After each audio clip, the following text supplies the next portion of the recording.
Please be advised that the views and opinions of the host and guests do not reflect those of the station, the management, and its network.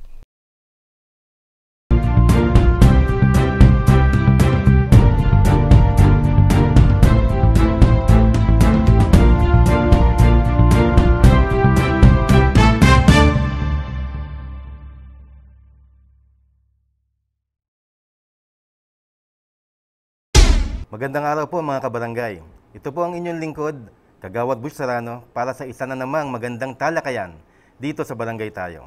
Ang programa maghahatid ng impormasyon at serbisyong barangay sa bawat sulok ng Pilipinas. Kamakailan lamang ay napag-usapan natin ang mga ginagawang magaganda ng ating mga barangay kagawad. At ngayon naman ay ating talakayin ang mga ginagawa ng ating mga kapitan, ang kanilang mga layunin, ang mga kanilang mga naiambag sa lipunan ngayong panahon ng pandemya. Bagamat malaking hamon ang hinaharap ng ating mga kapitan, ay alam nating mga mamamayan na kaakibat ng serbisyo nila ay ang pag-angat ng ating komunidad. Kami po sa Barangay Tayo ay naniniwala na ang inyong kapitan at mga kawani ng barangay ang una ninyong tanggapan na tutugon anumang suliranin ng ating pagdadaanan. Ako po si Mai Salazar at kasama natin ang tutugon at magbabahagi ng kanyang malawak na kaalaman sa larangan ng pagiging ama ng barangay, barangay chairman ng 13 taon, dating chairman ng Volunteers Against Crime and Corruption, dating chairman ng Subic Bay Metropolitan Authority at ngayon, tumatayong DILG Undersecretary for Barangay Affairs. Let's all welcome our host, Yusek Cap Martin Dino. Maraming salamat SK Mai at of course sa aking pambansang Kagawad Butch. Bakit ako tumakbo sa aking eksperyensya sa pagiging kapitan ng barangay? Una sa lahat, ako po ay natulak lang dito. Ako po ay ang coordinator ng barangay sa Quezon City. Pagkatapos naging sport coordinator po ako ng Quezon City Hall. Pero nung time na ang father ko, ang barangay captain ng barangay San Antonio, nagkasakit siya. At during the time na nasa ospital siya, pinahilingan niya ako na kung maari, sabi niya sa akin, "Nak, ituloy mo." Kasi papunta na ako ng Amerika noon nasa States na yung mga kapatid ko Sabi niya, "Anak, pwede ba ituloy mo yung pagiging barangay captain?" Kasi meron sa aming mga squatter na gigibain na noong time na yon. Pinaglalaban niya yon yung Lot 5. Kaya ako, ang ganda-ganda ng trabaho ko sa Amoranto Stadium. Ako ang overall sport coordinator ni Mel Matay. At ang boss ko doon ay si Tito Sio Matay.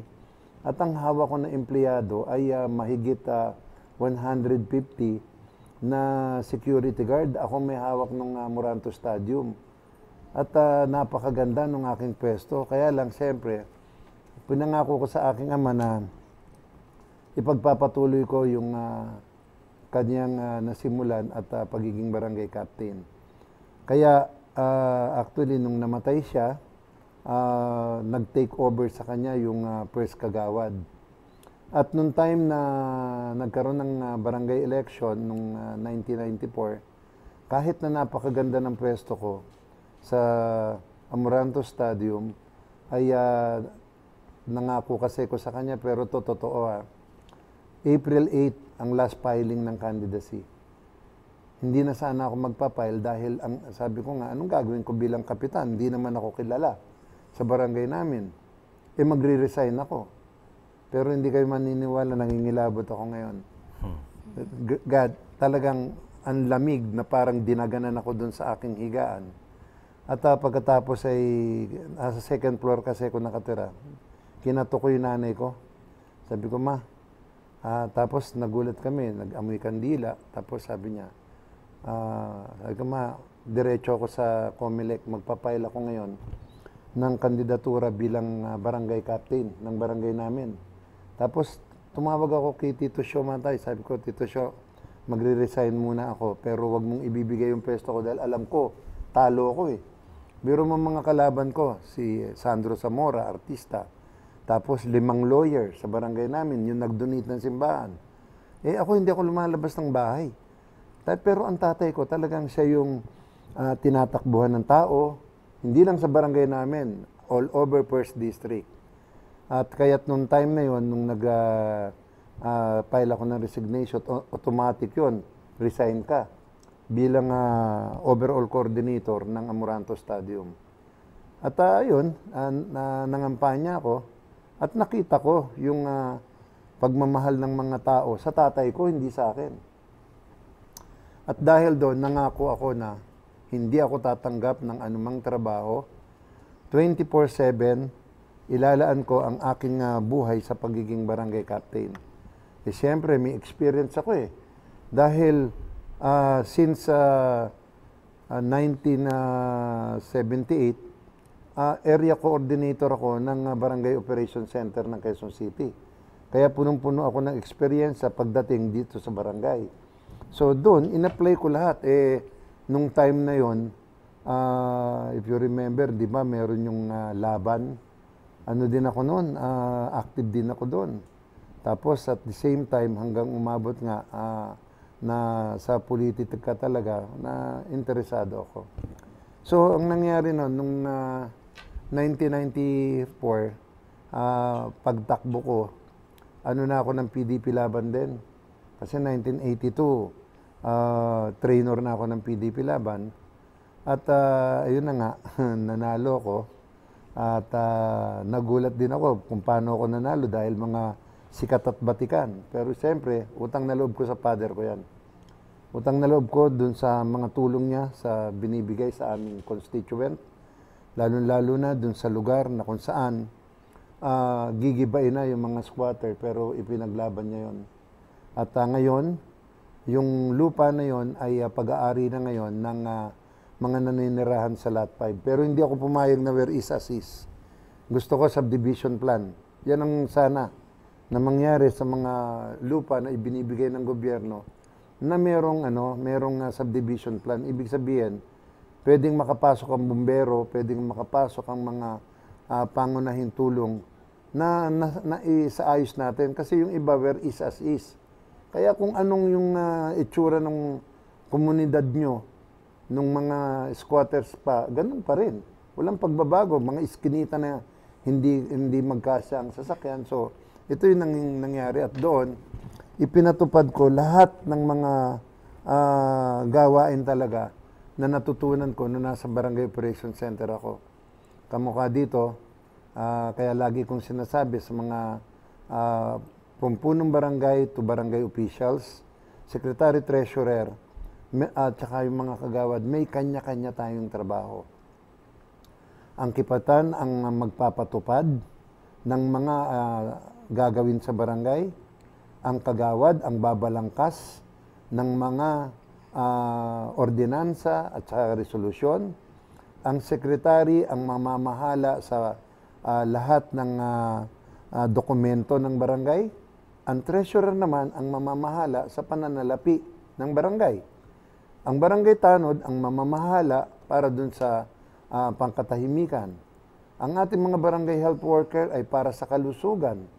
At pagdating naman sa katarungan pambarangay, ang mangunguna dyan ay siyempre ang mga lupon. Ang hirap kasi, kapitan ka na, gusto mo pang maging kagawad. Yun namang ibang kagawad, gusto agad maging kapitan. Dun muna tayo sa ating kanya-kanyang trabaho. Dahil kung mangyayari yan, ay magkakagulo-gulo tayo. Kasi meron tayong kanya-kanyang tungkulin. Kamukha nito, pag barangay captain ka, ang basahin mo ay dun sa Local Government Code, Republic Act 7160, Book 3, Chapter 3, Section 389. Ayan ang kapangyarihan ng punong barangay na kung saan, bilang executive ng barangay, tandaan mo executive ng barangay, hindi dapat na nasa barangay ka, ay nakashort ka, nakasinelas ka, nakasando ka, meron ka pang hikaw, ang buhok mo ay nakablandi ka, at nakabling-bling ka, hindi yan ang itsura ng kapitan. Panindigan mo ang pagiging barangay captain dahil as executive, kailangan maayos ka. Tignan mo itsura ni Kagawad. Dapat ganyan ang itsura ng mga kapitan at mga kagawad na dapat kagalang-galang ka. Pangalawa, dapat ikaw bilang barangay captain, dapat titignan mo ang kapakanan ng iyong nasasakupan. Malinaw nakalagay dyan. General welfare of your constituent. Tapos anong kasunod? Ikaw ang magpapa-implement ng lahat ng batas nasyonal, batas na lokal, basta't ito ay tumutukoy sa barangay. Ano nakalagay dyan? You shall implement the law, national and local. Kaya nung nagkausap kami ni President Duterte, nung time na nagkaroon na before the election, talagang napag-usapan namin na sabi niya sa akin, alalayan mo yung 42,046 barangay. Dahil sa aking pamumuno, alam ko na kung gusto natin ng malaking pagbabago sa ating bansa, mangyayari lamang yan kung ang lahat ng barangay ay magpapatupad ng iuutos ng nasyonal at lokal. Nakita nyo naman, ito talagang nasubok. Last January 2020, pumutok ang bulkang Taal. Nakita nyo kung sino ang nanguna? Yan ang unang-unang lockdown na nangyari dito sa ating bansa. Pinangunahan niya ng ating kabaranggayan at ating kapulisan. Lahat ng ayuda, nakita nyo naman, halos walang casualty, walang namatay during that time. Hindi ba pagka may pumuputok na bulkan, ang libo-libo ang namamatay? This time, nakita nyo. Anong sumunod? Sunod-sunod na lindol. Magmula Mindanao, Visayas, hanggang Luzon. Pero nakita nyo naman, iilan lang ang ating casualty. Sumunod ay yung bagyo, magmula A hanggang V. Muntik nang matapos yung alphabet dahil sa sunod-sunod na bagyo. Pero ganun pa man, natugunan na naman ng ating kabaranggayan. At itong pandemya, na kung saan talagang nangyari sa ating dekada, sa ating taon, na kung saan talagang buong mundo ang tinamaan dito. Pero nakita nyo, na-lockdown natin ang buong Pilipinas. Pinangunahan ng barangay dahil hindi kaya ng ating kapulisan, hindi kaya ng kasundaluhan. Sa totoo lang po. Kaya ngayon, anong pinaghahandaan natin? Pinaghahandaan natin ngayon ang ating national vaccination. Kailangan magmula nang dumapo ang COVID sa ating bansa, COVID-19, magmula sa lockdown, tapos distribution ng pagkain, house to house, pinakain natin ang buong Pilipinas. Magmula sa pondo ng barangay hanggang sa pondo ng ating mga lokal. Pagkatapos, social amelioration, nagpamigay tayo ng ayuda sa ating mga mamamayan sa buong Pilipinas. At pagkatapos niyan, itong tinatawag na social distancing, wearing of face mask, wearing of face shield, pinangunahan ng barangayan. Pagkatapos, itong contact tracing na kung saan, inyong barangay, kung sinong mahahawa dyan, ay aatsikasuhin agad ng barangay. At ngayon, ang pinakamalaking vaccination na mangyayari sa Pilipinas na kung saan, inaasinta natin ang 70 million na Pilipino na dapat ay ma-injectionan yan kung maaari sa taon na to para maging normal ang buhay natin. Ito ang kahalagahan ng ating barangay. Maliban dyan, yung ating ginagawa fight against illegal drugs, BADAC. Yan ay utos ng ating presidente na kung saan nagtagumpay tayo. Pagkatapos, yung ating Manila Bay Cleanup, for the first time, nilinis natin at binalik natin ang kagandahan ng Manila Bay at Laguna de Bay. Sumunod dyan, road clearing operation na kung saan binawi natin ang karsada at ang sidewalk doon sa mga sidewalk vendor at doon sa illegal parking. Tapos yung fight against corruption na kung saan lagi kong binabanggit na this time talagang gusto ni Presidente yung remaining years niya ay ituon sa korupsyon. Ang ating mga SK ngayon na dapat ay kasama natin sa pag-unlad. Kaya nga nandito si SK May para gawin natin yan. And of course, Yung LCAC na kung saan 52 years na po tayo na may problema sa NPA. Pero ngayon, naglaan tayo ng 16 billion para dun sa more than 800 barangay na bibigyan natin ng tigto 20 million bawat isa para po mabigyan ng ayuda na kung saan na-deprive sila for almost 52 years.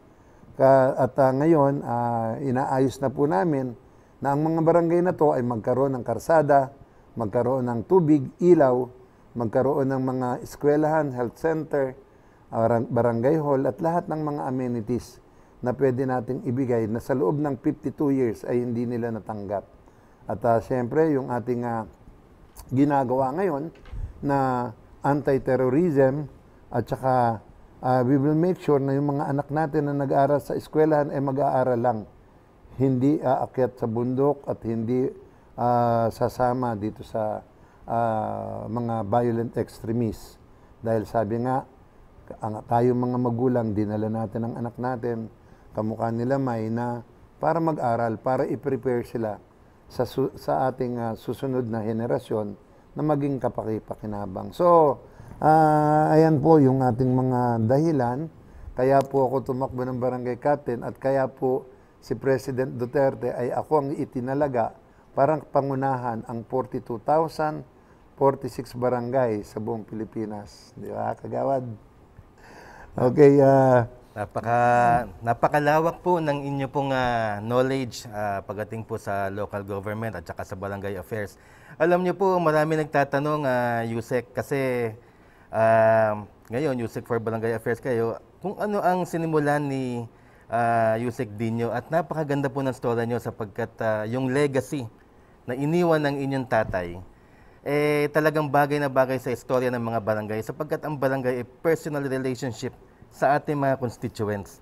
Hindi yan matatalo ng sinong sikat, sinong magaling na ganito, o sino man ang ganito. Pero personal relationships talaga ang nagdadala sa pag-unlad ng barangay. At nakakatuwa naman po. Ngayon po, Yusek, na nabanggit niyo rin kanina na nakakatuwa nga na kayo'y nanlamig nung kayo nag-declare na kayo tatakbo. At sapagkat alam niyong iniingatan ninyo yung legacy ng inyong tatay at hindi nyo pinabayaan. Ganon din ako nung tumakbo ko. Nung pagtakbo ko at declare ko, nanlamig din yung mga tao sa akin. Anyway, bilang isang kagawad, Yusek, ako po ay naniniwala na ang unang lapitan ay ang ating mga kapitan. Ngayon po sa inyo pong kwento at napakaganda, kayo ho ba ay papayag na magsulong ang DILG o ang sino mang grupo na magkaroon po ng additional qualifications ang mga tumatakbo ng barangay kagawad at barangay kapitan? Alam mo, sa totoo lang, kung ako ang tatanungin, talagang kailangan natin ng yung qualification tungkol dyan. Pero hindi yan ang tinatadhana ng batas eh. Kasi kung babaguhin mo ang criteria para sa barangay, unahin mo yung criteria para sa presidente. Dahil ang nakalagay sa presidente, dapat ikaw ay Filipino citizen, 4 lang yan. Filipino citizen, tapos nung time na tumakbo ka bilang presidente ay nasa tamang edad ka. Pagkatapos, ikaw ay residente ng Pilipinas at ito, malunong ka lang sumulat at bumasa. Tama. Walang nakalagay doon na ikaw ay graduate. Yun lang. Yun lang ang kaya sabi nga, pwede yan. Pero kailangan yan, kamukha nun, kung college graduate, kung gano'n. Baguhin muna natin ang criteria at umpisa natin sa pinakamataas. Sa Pangulo ng Pilipinas, siyempre down to governor, mayor, down to punong barangay. So, yun.